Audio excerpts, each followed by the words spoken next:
Hey guys, so it's been a while since I have written an article, so I wanted to get on here and read an updated article that I've written.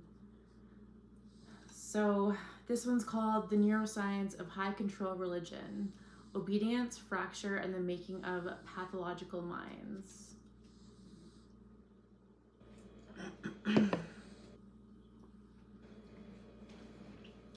The brain under command. High control religious systems do not simply influence beliefs. By severing instinct, shaming sexuality, and demanding obedience, they alter the very circuits that govern survival, trust, and morality. The result is not only fractured individuals, but fertile ground for narcissism, sociopathy, and psychopathy to take root. Number 1, instinct suppression. Process. Natural impulses, sexual desire, intuition, independent thought are labeled as sinful or dangerous. Neurobiology. The limbic system, amygdala, hypothalamus, nucleus accumbens signals desire and instinct. In suppression environments, inhibitory prefrontal control becomes hyperactivated, silencing these drives. Chronic suppression increases cortisol release, wiring stress into basic survival responses. Consequence, the nervous system associates natural impulses with fear. Over time, drives distortion into compulsivity, obsession, or emotional numbness. Number 2, cognitive dissonance on overdrive. Process. Members are taught to deny their perception when it conflicts with doctrine or authority.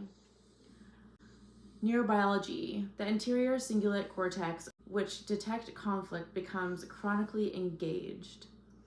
Long-term overaction dysregulates the prefrontal limbic loop, leading to anxiety, intrusive doubt, and impaired decision-making. The consequence, reality itself feels unstable.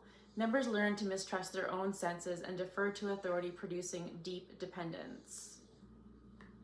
Number 3, dissociation and the false self. Process. When instincts and emotions are punished, the psyche splits and outwardly compliant mask hides a forbidden inner life. Neurobiology. Prefrontal cortex builds compensatory scripts, polished, obedient, image-driven. Limbic circuits push trauma responses, freeze, fawn into dominance. Consequence, disassociation creates a fragmented self. Outward compliance hides inner turmoil. This adaptive mask resembles narcissistic defenses, performance over authenticity. Number 4, learned helplessness and dependency. Process. Obedience is rewarded. Autonomy is punished. Choice itself becomes unsafe. Neurobiology. Dopamine reward pathways recalibrate to authority cues. Praise for submission triggers domain release, while independence triggers stress. Consequence. Over time, exploratory and risk-taking behavior shrink. Consequence. Agency atrophies. Members default to obedience and external validation. This fosters authoritarian personalities, rigid, conforming, intolerant of dissent. Number 5, allostatic overload. Process. The system keeps members in permanent vigilance. Suppress desire, monitor thought, fear transgression. Neurobiology. The HPA axis, hypothalamic pituitary adrenal system, operates in constant overdrive. Chronic cortisol elevation damages hippocampal neurons, impairing memory and learning. Consequence, the body itself becomes exhausted. Anxiety, depression, chronic illness, and stress disorder occurs. The biology of captivity. Number 6, the breeding grounds of pathology. High control systems do not create disorders from nothing, but the brain and psychological patterns they enforce overlap with the risk structures for narcissism, false self masks built for survival harden into grandiosity, entitlement, and lack of authentic self-knowledge. Sociopathy, antisocial traits. When empathy is consistently punished or irrelevant to survival, the mirror neuron system supporting empathy is blunted. manipulation becomes adaptive. Psychopathy. In the extreme, chronic suppression and trauma blunt the amygdala's fear conditioning and weaken connections to the ventromedial prefrontal cortex. This produces shallow affect, lack of guilt, and reward-seeking dominance. Number 7, the machinery of authoritarianism. What begins as doctrine becomes neurobiology. Obedience replaces instinct.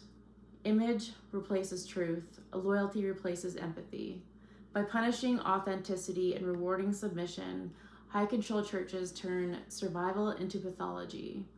What looks like devotion on the outside may mask fractured neurology on the inside, and in some, those fractures calcify into dangerous personality structures. High control religion is not just spiritual influence, it is psychological conditioning. It is biological stress, it is neurological reprogramming. And the evidence is clear. When instinct, sexuality, and autonomy are severed, the brain adapts, but often in ways that mimic or magnify the very traits we call narcissism, sociopathy, and psychopathy.